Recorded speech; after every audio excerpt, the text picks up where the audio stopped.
Welcome back to Marhaba kids mall Islampura Malegaon. Designer में नया collection add हुआ है। मानव समाचार, मानवता के हक में। नमस्कार। मालेगांव शहर में जो शिक्षण जिहाद हुआ है उसके ऊपर हमने पिछले हफ्ते जो प्रेस कॉन्फ्रेंस ली थी उसमें हमने बड़े जो मालेगांव की शिक्षण संस्थाएं उनके सबके जो भ्रष्टाचार है उसके ऊपर हमने प्रेस कॉन्फ्रेंस लेके उसका खुलासा किया था। और गए अप्रैल महीने के 7 तारीख को शिक्षण उप संचालक साहब इनके पास हमने एक तकरारी अर्ज दिया था, पुरावे भी दिए थे, और उसके चलते उनकी ओर से विशेष कोई कार्यवाही हुई नहीं है। उनकी ओर से हमें जो पत्र प्राप्त हुआ है वो असमाधानकारक है, जिसकी तकरार हमने किरीट सोमैया साहब से कल मिलकर कर दी है। मालेगांव शहर में जो भ्रष्टाचार हुआ है उसमें बड़ी मालेगांव, स्विस, जेएटी, एटीटी और जमूर और सरदार, ये 2 नाम आज हमने बढ़ाए हैं। जमूर के भी और सरदार के भी पेपर हमने शिक्षण संचालक साहब के पास दे दिए हैं। उनकी भी चौकसी करने की डिमांड हमने की है। 2019 में हमारी जानकारी के तहत 7 लोगों की जमूर स्कूल में बोगस शिक्षकों की भर्ती की गई और 19 लोगों की मान्यता ली गई। ये बात भी बहुत क्लेशदायक है। और मालेगांव शहर में ये जो भ्रष्टाचार हो रहा है, हमें लगा कि ये 5-6 स्कूलों तक ही सीमित है, पर एक एक करके इसमें नाम बढ़ते जा रही है, संस्थाओं के नाम बढ़ते जा रहे हैं। और जो बोगस टीचर्स है वो अगर 100 थे तो अभी 150-200 के करीब होने जा रहे हैं। मतलब अगर एक टीचर को 50 लाख रुपए अगर फर्क बिल दिया है तो 100-150 लोगों को कितना दिया होगा। शिक्षकेतर कर्मचारी लॉकडाउन में उनको कैसे मान्यता दी गई, ये सभी पुरावे हमने दे दिए। इसके ऊपर अभी सरदार कॉलेज में भी एक बड़ा भ्रष्टाचार हमको पाया गया। सरदार कॉलेज में एक ही महीने में पहले 3 टुकड़ी की मान्यता आ गई और वापस 35 लोगों की मान्यता उन्होंने अगले महीने जैसे उन्होंने दी गई थी। हमारी जानकारी के तहत citizen welfare education society Malegaon, इनकी संस्था में पहली से 5वीं के 2 वर्ग थे, जिनमें तीसरी के 5 वर्ग, चौथी के 5 वर्ग और 5वीं के 5 वर्ग, छठी के 5, 7वीं के 5, ऐसे 100% अनुदानित वर्ग थे। उसमें 31/11/2007 में मुख्याध्यापक मालेगांव महानगर पालिका और शिक्षण मंडल प्रशासन अधिकारी इनकी ओर से नेचुरली जो वार्ड हुई उसमें छठी की 1 टुकड़ी और 7वीं की 2 टुकड़ी, ऐसे 3 टुकड़ी की वार्ड नेचुरली हुई थी। और उसके बाद नेचुरली जो वार्ड हुई उसमें 2012 के बाद अनुदान के तहत मान्यता शासन निर्णय प्रशासन और 286/2012 प्रशासन दिनांक 8 अक्टूबर 2012 शासन मान्यता इनको दी गई, जिसमें शिक्षण उप संचालक नासिक विभाग, प्रशासन अधिकारी मालेगांव महानगर पालिका, शिक्षण विभाग, इनकी ओर से जो पत्र दिया गया 6/11/2012 को, उनकी तरफ से इन टुकड़ियों को, 3 ही टुकड़ियों को मान्यता दी गई, जो तत्व के हिसाब से दी गई नेचुरली मान्यता है उसको हम भी मानते हैं। पर इनमें जो आरोपी है जैसे मंजूर हसन, अब्दुल हमीद, आसिफ सलीम, अयूबी माज, अयूबी परवेज और शिक्षण संचालक, शिक्षण अधिकारी, इन सभी लोगों के वरद हस्त से शासन निर्णय दिनांक 8 अक्टूबर 2012 अनुसार छठी और 7वीं की 1-1 टुकड़ी की मान्यता उनको दी गई थी। ऐसे करके उनको जो शुद्धि पत्रक शासन की ओर से दिया गया था वो 31 टुकड़ियों का दिया गया था और उसमें 31 के 31 जो शुद्धि पत्रक उनको दिए गए थे सभी के सभी फर्जी थे, जिसका शासन के पास कोई उल्लेख नहीं है। मालेगांव महानगर पालिका के शासन अधिकारी जो है वो डायरेक्ट पत्र व्यवहार करते महाराष्ट्र सचिव से, महाराष्ट्र शिक्षण सचिव से। उन्होंने शिक्षण अधिकारी, उप संचालक, संचालक सबको स्किप कर दिया और इतनी बड़ी मान्यता उनकी ओर से दी गई। शुद्धि पत्रक दिनांक 29/11/2012, उसमें आरोपी नंबर 8 उसमें जो आरोपी नंबर 8 है वो शिक्षण उप संचालक थे। उनकी रिटायरमेंट के बाद भी उनकी सही वहां पे ली गई, उनको 2-5 लाख रुपए दिए गए।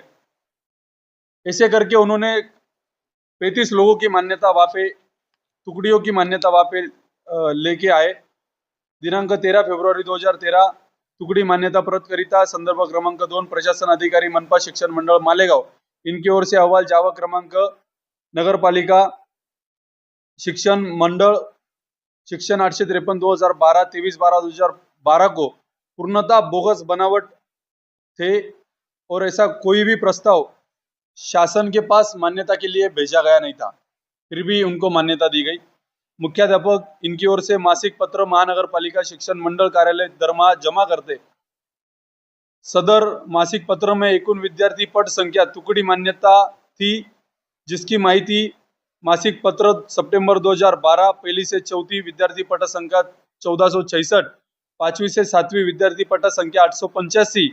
उनके तहत एकूण जो टुकड़ियां थी पहली से चौथी की, उनमें प्रत्येक की 5 टुकड़ी ऐसे 20 टुकड़ियों का, और पांचवी से 7 टुकड़ी ऐसे 5 टुकड़ियां ऐसे 15 टुकड़ियां ऐसे कुल मिला के 35 टुकड़ियां रहते हुए भी वरील प्रमाणे 31 टुकड़ियां जिनमें मान्यता शासन नंबर 29/12/2012 की दिखाई गई है, उसमें शिक्षणाधिकारी इन्होंने मान्यता दिनांक 13 फरवरी 2013 को 13 टुकड़ियों की मासिक पत्रक में नोंद उनकी दिखाई दी नहीं, उनकी मासिक नोंद उसमें कहीं दिखाई नहीं देती है, क्योंकि वो फर्जी थी, इसलिए एक भी टुकड़ी की मान्यता दिखाई नहीं दे रही है।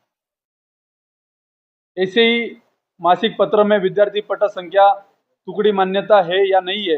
मासिक पत्र 2015 में इयत्ता पहली से इयत्ता चौथी तक विद्यार्थी पट संख्या 1947, पांचवी सातवीं विद्यार्थी पट संख्या 1102 ऐसे होते हुए टुकड़ियां पहली से चौथी, इसमें प्रत्येक की 5 टुकड़ी ऐसे 20 टुकड़ियों की मान्यता उनको दी गई, और ऐसे कुल मिला के 35 टुकड़ी जो वरील प्रमाणे 31 टुकड़ियों की मान्यता शासन निर्णय 29/11/2012 की दिखाई गई है, और शिक्षणाधिकारी इनकी ओर से दिखाई गई 13 फरवरी 2013 की 13 टुकड़ियों की मासिक पत्र में नोंद कहीं भी दिखाई दी नहीं गई है। तो यह सब फर्जी टुकड़ियों का, 35 टुकड़ियों का फर्जी टुकड़ियों का उन्होंने शासन से मान्यता ली गई।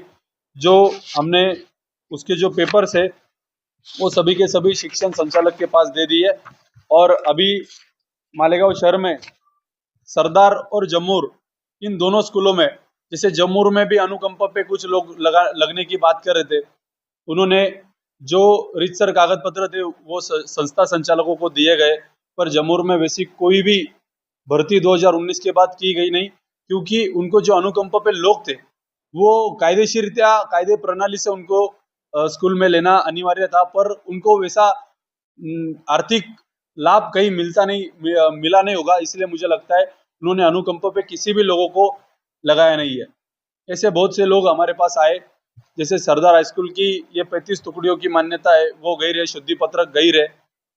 वैसे ही जेआईटी हाई स्कूल में जो उनकी जो बिल्डिंग है, जेआईटी की बिल्डिंग 4 माले की बन गई, और 4 माले की परमिशन उनको नहीं है, उनको परमिशन है सिर्फ 2 माले की, फिर भी तीसरा और चौथा माला चढ़ाया गया। बाजू में जो बिल्डिंग बन रही है वो बिल्डिंग मेरी जानकारी के तहत 6-7 मंजिल की बन रही है।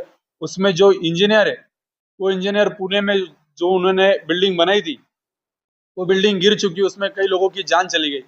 अगर ऐसे इंजीनियर को मालेगांव की जेआईटी हाई स्कूल अगर काम सौंपती है तो उसमें अगर कहीं न करे नारायण, अगर कहीं हादसा होता है तो मालेगांव के मुस्लिम बच्चों की उसमें जान भी जा सकती है, उनकी जान को खतरा है।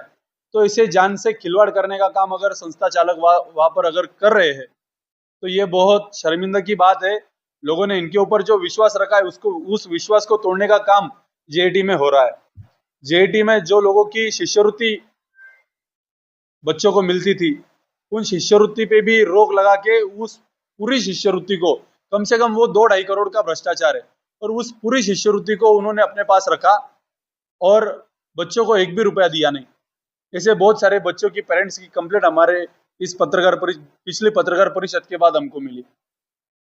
दूसरा, उनको मान्यता एक वर्ग की है तो वो 4-4 वर्ग में एक ही स्टैंडर्ड के बच्चे बिठा रहे, फिर वो प्राइमरी के हो, फिर वो सेकेंडरी के हो या कॉलेज के स्टूडेंट हो, सभी के पास से एक एक टुकड़ी की मान्यता है, और ये 3-3 स्टैंडर्ड वहां पे बिठा रहे, और एक टुकड़ी में कम से कम 80 बच्चे, ऐसे 3 अगर स्टैंडर्ड पकड़े तो कम से कम 8 के 8 दून 16, 8 24, 240, 250 से ज्यादा बच्चे वो एक स्टैंडर्ड में बिठा रहे। वैसे मान्यता 80 लोगों की है तो 250 लोगों के पैसे वो जमा कर रहे, एक बच्चे के 25-25, 30-30 हजार रुपए जमा कर रहे। और जो लोगों ने जमा किए वो भी लोग हमारे पास आए, उनके पास हमने पूछा कि आपके पास इसकी कोई रिसीट है क्या, तो बहुत चालाकी से उन्होंने वो रिसीट भी बच्चों को दी नहीं है। पर आने वाले दिनों में ये सब बच्चे हमारे साथ बैठेंगे ऐसी हम उम्मीद रखते हैं, क्योंकि बहुत सा भ्रष्टाचार जेआईटी में हुआ है। उनके पूरे कैंपस में, जैसे उनका जो गर्ल्स हॉस्टल है उसमें प्राइमरी के बच्चे पढ़ा रहे, तो ऐसी सब जो बातें हैं इन सभी में करोड़ों रुपयों का भ्रष्टाचार मालेगांव में जेआईटी, स्विस, बड़ी मालेगांव, जमहूर और भी जो मैंने नाम लिए थे उन सभी संस्थाओं में हो रहा है। ये बहुत शर्मिंदगी की बात है। और इसके ऊपर मालेगांव के जो विद्यमान एमएलए है मुफ्ती इस्माइल कासमी साहब, उन्होंने ईद के दिन एक बयान दिया था कि मालेगांव में 122 करोड़ का भ्रष्टाचार हुआ है। तो उनकी जानकारी गलत है। मालेगांव में 122 करोड़ का भ्रष्टाचार, मुझे तो लगता है जेटी, एटीटी और ये 2-3 बड़ी मालेगांव स्कूल, ये तीनों मिला के 122 करोड़ का हो जाएगा। अगर उन्होंने अच्छी जानकारी लिया तो उनको पता चलेगा कि मालेगांव में 122 ने 1022 करोड़ का भ्रष्टाचार अप्रोक्सली हुआ है। मालेगांव के एमएलए अगर इतनी छोटी सी बात अगर कर देते हैं तो प्रशासन ने उसके ऊपर काम करना, दखल देना बहुत जिम्मेदारी की बात है। पर उन्होंने प्रशासन में सिर्फ माइक पे भाषण कर दिया, पर प्रशासन में कहीं भी लेखी तकरार उन्होंने की नहीं। उनको बचा रहे कि फंसा के उनसे बात करके उनसे कुछ पैसे ले रहे, तो ये भी बू हमको वहां से आ रही है। पिछले जो एमएलए थे उन्होंने भी इस हमारी पिछली पत्रकार परिषद में एक मुद्दा उपस्थित किया कि ये सब पैसा बांग्लादेशी और रोहिंग्या लोगों को दिया नहीं जा रहा है। हमारा मानना है कि उनके ऊपर खर्चा हो रहा है, मालेगांव में बस्ती बसाई जा रही है। जैसे अभी बांग्लादेशी रोहिंग्याओं के जन्म दाखिला मामले पे मालेगांव में एसआईटी की जांच हुई, अभी चार्जशीट भी दाखिल हुई, बहुत से लोगों को अटक हुई। इनमें बहुत चालाकी से, जैसे मालेगांव शहर में रोहिंग्या और बांग्लादेशी इनको ये पैसे दे रहे हैं, ये जो बात है ये 100% सच है, क्योंकि इनके पास जो आने वाले लोग हैं ये लेके एक भी जगह कहीं रखते नहीं है। तो ऐसी बस्तियां बसाने में, इनके जो फर्जी डॉक्यूमेंट है वो निकाल देने में ये सब लोग माहिर है। शासन को ये गुमराह कर रहे हैं। और जो जो लोगों के नाम वो एसआईटी के जांच में आए, जन्म दाखिले की जांच में आए, वही लोग रोहिंग्या है, वही लोग बांग्लादेशी है। उनकी अगर सही तरीके से जांच हुई है, अगर ये एनआईए जांच करती थी तो उसमें ये पाए जाते थे। और उन सभी लोगों को इन तालीमी संगठनों की ओर से फंडिंग पुराई जा रही है, ये हमारा आरोप है। आज की पत्रकार परिषद का उद्देश्य यह है कि मालेगांव में सरदार और जमूर में हुआ भ्रष्टाचार ये भी बताना है। और अभी शिक्षण उप संचालक, उनकी ओर से कोई भी कार्यवाही की गई नहीं। वही हमको लगता था कि उनकी ओर से कोई होगा भी नहीं, कि हमको ऑलरेडी पता था। इसलिए हमने शिक्षण संचालक के पास, शिक्षण सचिव के पास इसकी तकरार दी थी। उसके ऊपर बड़ी जांच कमेटी इन आने वाले 2-3 दिनों में गठित हो जाएगी, जिसका पत्र हमें मिलते ही हम अगली प्रेस कॉन्फ्रेंस लेके ये बात भी हम जरूर बताएंगे। जी जी, उस पत्र में ऐसा पाया गया है, ऐसा लिखा गया है कि इसके ऊपर जांच चल रही है और इसके ऊपर अगर आप शांति बनाए रखेंगे तो ये मालेगांव की लॉ एंड ऑर्डर, वो बाकी सब जगहों पे, इससे लोगों के ऊपर जो भरोसा है स्कूलों का वो कम होगा। ऐसा सब उसमें 1-2 पॉइंट लिखे हैं जो इतने खास नहीं है। हमको चौकसी समिति की उम्मीद थी जो उनसे कंप्लीट नहीं हुई है। शिक्षण संचालक कमेटी गठित करेंगे और अगर उनकी ओर से नहीं होती है तो हम हमारी तरीके से हाईकोर्ट में पिटीशन फाइल करेंगे। और वैसे भी उतनी जरूरत नहीं आएगी क्योंकि सरकार इसके ऊपर काम करने के लिए अनुकूल है।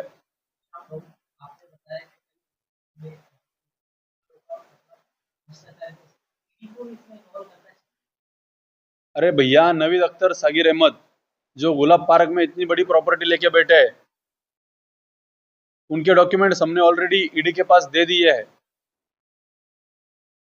बहुत से लोग हैं जिन्होंने अभी ये एटीटी हाई स्कूल के जो विद्यमान संचालक है उनकी भी ईडी की ओर से जांच होनी चाहिए।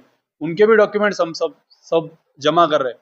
अभी ये बात मत भूलो कि आगरा रोड पे किसने कितनी जमीन ली दरेगांव के पास, गुलाब पार्क के पास किसके बीवी के नाम पे कितने प्लॉट है, खड़की रोड में किसकी जमीन अभी खरीदी हुई है। ये बात मेरे जैसे आदमी ने बोलना उचित नहीं है। ईडी के पास डॉक्यूमेंट सबके गए हैं, आने वाले दिनों में सबकी जांच होगी। जो घोटाले के जो पैसे हैं रोहिंग्या और बांग्लादेश को बचाने के लिए जी और जो जन्म दाखिले के मामले में उसके अंदर वो पाए गए, लेकिन हमारी जानकारी में चार्जशीट के अंदर एक भी रोहिंग्या और बांग्लादेशी नहीं है, नहीं पाएगा, क्योंकि डॉक्यूमेंट्स में वैसे गुमराह किया गया है। आप सिर्फ इल्जाम लगा रहे हैं, इसका कोई सबूत दे नहीं रहे। देंगे ना हम सबूत, हमने पिछले भी बार बोला था। कब देंगे? अरे जांच होगी, 100% सबूत मिलेंगे। और आप सिर्फ ऐसा आप पे आरोप लग रहा है कि आप सिर्फ उर्दू स्कूलों को टारगेट कर रहे हैं, उर्दू स्कूलों का घोटाला ला रहे हैं सामने, लेकिन मराठी स्कूल का एक भी अभी तक के आपने कोई केस दर्ज नहीं किया। याना जादव स्कूल में जो भ्रष्टाचार हुआ उनके ऊपर गुने दाखिल हुए। तो वही एक स्कूल का आपने जिस नवीद सगीर की बात की है, जी। वही नवीद सगीर जो है आउटर की बहुत सारी स्कूलों में काम किए, हाँ, वो भी मतलब घोटाले हैं। उस पे तो आपने सबकी जांच होनी चाहिए ना, हम थोड़ी नहीं बोलते। नाम नहीं लिया। मालेगांव शहर में सुनो, मालेगांव शहर में उर्दू पढ़ने वाले हो या उर्दू की मान्यता लेके उसमें मराठी पढ़ाने वाले हो, मराठी की मान्यता लेके उर्दू पढ़ाने वाले हो, सभी स्कूलों की जांच होनी चाहिए। दयाने में उर्दू स्कूल है जिसका बॉम्बे का रजिस्ट्रेशन है, उसमें मालेगांव में पढ़ा रहे। आपसे ये इल्जाम है कि आपको इतना मुस्लिम बच्चों से इतना प्यार कैसे आया, उनको इतना प्यार क्यों आ रहा है, जबकि वही अगर जो मराठी मुझे एक बात बताओ, उनके लिए आप क्यों नहीं आवाज उठाते? 100% आवाज उठा देना। याना जादव में जो भ्रष्टाचार हुआ उसके ऊपर गुने दाखिल हुए, वो बात आप क्यों नहीं लगाते? हमारे पास आई जो बातें हमने लगाए, हमने आप अभी प्रेस कॉन्फ्रेंस में आप जो बोला था, एक एक लफ्ज तो बताया उसके अंदर। हाँ, वो जैसे मालेगांव के डॉक्यूमेंट दस्तावेज या एडी केस तक पहुंचाए जा रहे हैं। ग्रामीण की मराठी स्कूल है, कॉलेजेस हैं, इसके डॉक्यूमेंट आप क्यों नहीं निकाल रहे, ये सवाल है। हमारे पास जितने डॉक्यूमेंट जैसे जैसे आ रहे हैं, हम सभी जांच करने वाली एजेंसी और हमारे जो वरिष्ठ है उनके पास दे रहे हैं, उनके ऊपर काम चल रहा है। पिछली प्रेस कॉन्फ्रेंस के बाद सोशल मीडिया पे ये था कि आप लोग कोई चला रहा है या आप लोगों को पैसा दिया है, कि आपको इस तरह के मामला ला, पर आपका क्या? साबित कर सकेंगे कोई तो उन्होंने सामने आना चाहिए। ये बेबुनियाद अगर कोई आरोप लगाता है तो हम उनके ऊपर मानहानि का दावा करेंगे। अगर कोई साबित करके दे तो की बात अलग है। हमने जो भ्रष्टाचार हुआ है उन सभी के डॉक्यूमेंट्स की फाइल्स हमने 4-4 जगह पे देके रखी है। अगर कोई चलाने वाला रहता था तो हम उसको बख्श देते थे या उसकी संस्था को बख्श देते थे, पर मेरी जानकारी में जितने लोग हैं उनकी कोई संस्थाएं नहीं है, वो सिर्फ इसका राजकारण करने का सब प्रयास कर रहे हैं और उनका राजकारण कभी सफल नहीं होगा।